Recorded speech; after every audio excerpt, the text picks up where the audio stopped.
ठाण्यानं अश्लील चाळे केल्याची धक्कादायक बाब उघडकीस आली आहे। आई आणि नर्सला बाहेर बसवून डॉक्टरने या मुलीसोबत सोनोग्राफी रूममध्ये तब्बल अर्धा तास अश्लील चाळे केल्याचा आरोप केला गेलाय। मुलीच्या आईच्या तक्रारीवरून डॉक्टर विरुद्ध पोस्कोसह विविध कलमान्वये गुन्हा दाखल झालाय। आरोपी डॉक्टर अजूनही फरार असून त्याचा शोध सुरू आहे असं पोलिसांनी सांगितलंय। साकोली शहरात या घटनेमुळे आता संतप्त प्रतिक्रिया उमटतायत। आणखी तपशील घेऊया प्रतिनिधी अक्षय खोब्रागडे यांच्याकडून। अक्षय, काय नेमकं या डॉक्टरच्या संदर्भात घडलेलं आहे, प्रकरण काय आहे आणि मुख्य म्हणजे पोलिसांनी आता काय याबाबत खुलासा केलाय?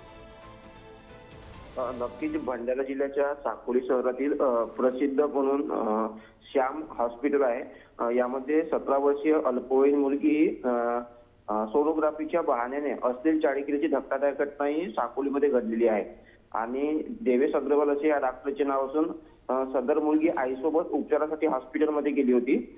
त्या दरम्यान या डॉक्टरने सोनोग्राफ करतो या बहाण्याने त्या मुलीशी अश्लील चाळे केले।